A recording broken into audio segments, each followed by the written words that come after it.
She moved into the top-floor apartment, but every night there were footsteps coming from above. Cassie knew the apartment was supposed to be the last one, top floor. No one above her.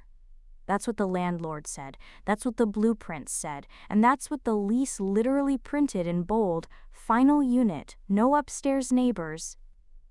But the ceiling didn't agree. The first night it was a dull scrape. The second night, slow, heavy steps. The third night, they stopped right above her bed at exactly 3:33 a.m. She lay there, holding her breath, convinced it was her imagination. Until something knocked. Not on the wall. Not on the door. On the ceiling. Cassie blinked into the darkness, heart pounding. Then the ceiling creaked again, a soft groan of weight shifting, like someone was lowering themselves just above her. The next morning, she asked the landlord. "There's no attic access in your unit," he said. "The crawl space is sealed. Completely. No one's been up there in years, probably raccoons." But raccoons didn't pace. That night, Cassie left her phone on the dresser, recording. In the morning, she checked the footage. At 3:33 a.m., her ceiling cracked once, and a voice whispered directly into the mic. "Don't come up here." Cassie's skin crawled. Her hands shook as she paused the audio, rewound, listened again. Same whisper, clear, not a raccoon. She scanned the ceiling, nothing. Except, in the hallway, something she hadn't noticed before, a thin string dangling from the plaster. A pull-down ladder. It hadn't been there yesterday. She was sure of it. But now it hung perfectly still, right outside her bedroom. And somehow it felt like it was waiting for her. She pulled the attic string just once, and something pulled back. Cassie stood under the dangling string, heart pounding. It didn't move, but it felt charged, like it knew she was staring at it. She reached up. Her fingers brushed it. She hesitated, then pulled. Click. The attic door unlatched with a puff of dust. A wooden ladder unfolded halfway, stopping short like it was reluctant to come down all the way. Cold air trickled out. Not fresh, but old. Thick, stale, sweet like spoiled perfume and insulation rot. Cassie grabbed a flashlight from the drawer. Stepped on the first rung. The wood groaned. Second rung. Third. Each step echoed like she was walking deeper inside herself. She reached the top. Shined the light. Nothing. Just insulation, beams, wires, boxes. Everything she'd expect from an abandoned crawl space. Except footprints. In the dust, bare, human. Small, light, circling in an endless loop around the attic. Cassie followed them with the beam. They stopped at the far end of the crawl space, in front of a large, full-length mirror. Not a wall-mounted one. A standing mirror. Wrong, too clean, too out of place. She pointed the flashlight at it. It didn't reflect the attic. It showed her bedroom. And someone was in it. Sitting on the bed. Her. But she wasn't moving. Cassie blinked. The reflection version of herself raised its hand and waved. Cassie staggered backward. Her foot hit something. A box. She looked down. It was filled with photos. All of them were of her. Sleeping, showering, sitting. From angles that should have been impossible. In one of them, she was standing in the attic, holding the same flashlight, wearing the same clothes. But her eyes were blacked out.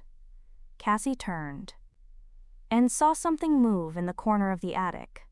A long, pale arm slowly retreating into the shadows, dragging its fingers across the insulation. She didn't wait. She scrambled back to the ladder. But it was gone. The opening had sealed. Darkness swallowed her. Then a whisper from behind. "You weren't supposed to see that." She blinked, and the attic mirror was now showing her apartment, but she wasn't in it anymore. Cassie stood in silence. Her hands trembled. The attic was pitch black, except for one source of light, the mirror. But it had changed. It was no longer showing her bedroom with the reflection Cassie. Now it showed her apartment, real time. The hallway, the kitchen. Every detail perfect. Except she wasn't in it. Someone else was. Another Cassie. Walking around, picking up her mug, sitting on the couch, smiling. Smiling. Something Cassie hadn't done in days. She pressed her face to the mirror. Other Cassie looked up as if she felt it, and waved again. Cassie stepped back. "Get out," she whispered. "Get out of my home." Other Cassie tilted her head. The smile stretched, not wide. Wrong, like a mask being pulled too far. Then the lights in the mirror apartment flickered. The hallway grew dark, and someone else stepped into frame. A figure. Tall, thin, no face, just long black hair hanging forward. It moved slowly toward Mirror Cassie. And Mirror Cassie did nothing. Didn't run, didn't scream. Just stood there and began to laugh. Cassie pounded on the mirror. Nothing, not a crack, not a sound. The figure placed a hand on Mirror Cassie's shoulder. And then the screen went black. Completely black. Cassie turned. In the real attic, something had changed. There were now multiple mirrors lined along the far wall. Each one was slightly cracked. Each one glowing faintly. Each one showing a different version of her apartment. In one, blood smeared on the walls. In another, candles in a circle on the floor. In a third, dozens of black-eyed Cassies standing shoulder to shoulder in her kitchen. Then, one of the mirrors, the one on the left, shattered. Not from her, from the inside. And a voice whispered through the attic wood. "Choose which world you want to wake up in," Cassie screamed. And behind her, the first ladder rung slid back down on its own. Each mirror showed a different nightmare version of her apartment, and one of them just blinked. Cassie didn't move. There were now 9 mirrors lining the attic walls, each angled slightly, each glowing faintly like portals. She couldn't see her reflection in any of them. Instead, each one showed her apartment, a twisted version of it. Some were abandoned. Some were filled with static, like broken feeds. One showed dozens of her, all sitting silently in rows on the floor, heads tilted in perfect synchronization. But the one that had shattered the far left mirror was now reforming. The glass twisted backward like water in reverse, and a handprint appeared on the inside of it. Then another. Then 2 eyes, black and void, pressed against the glass, watching her. Cassie turned and ran toward the attic door. The ladder was down now, but it didn't look the same. It was longer, twisted slightly, as if it reached somewhere else now. She climbed down anyway, but the bottom was different. She stepped onto hardwood, looked around. Not her apartment. It looked like hers, same layout, same lighting. But everything was off by an inch. Every photo was wrong, the books weren't hers. The fridge was humming at the wrong pitch. She opened the fridge. Inside, dozens of old Polaroids. All of her. Sleeping, crying, screaming. And one photo taped to the fridge door from the inside. It showed her in the attic, with her eyes missing. She slammed it shut. The TV turned on. The same CRT box from earlier. But now it was showing live footage, not of the apartment, of the attic. And in the attic, someone was moving. Tall, human-like, dressed in her clothes, dragging something. She looked down at herself, barefoot, blood on her sleeve. When did she start bleeding? Footsteps. Not hers. Coming down the ladder.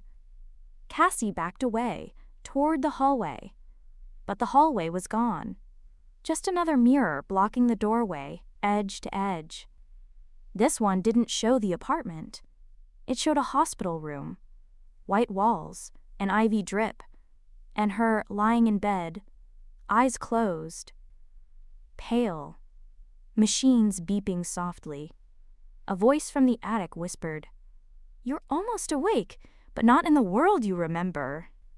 The footsteps stopped at the base of the ladder, and Cassie turned to see herself, but the version that had smiled from the mirror days ago, the one who had taken over.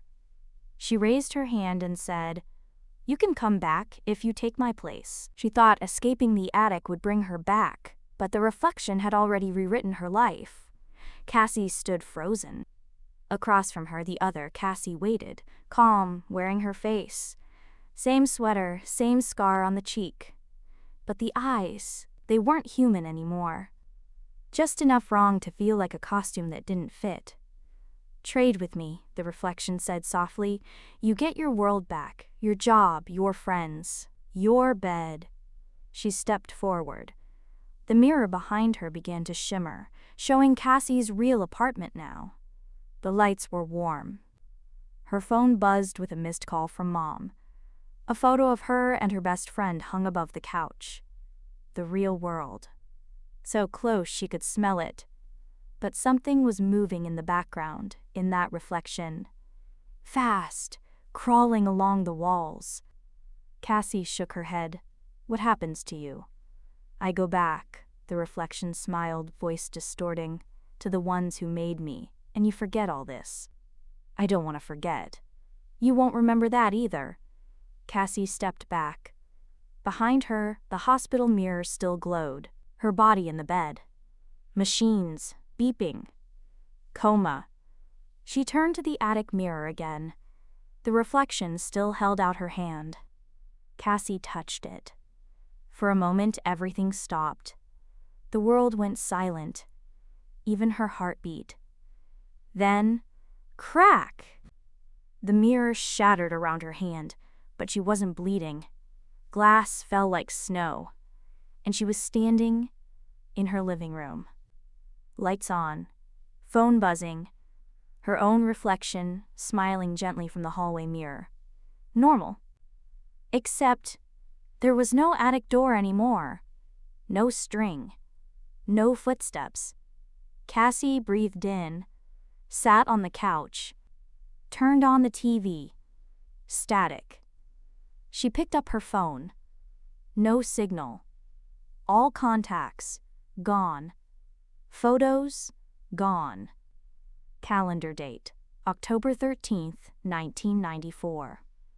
She stood, walked to the hallway mirror, and finally saw her reflection again. Only this time, it moved half a second late and smiled without her.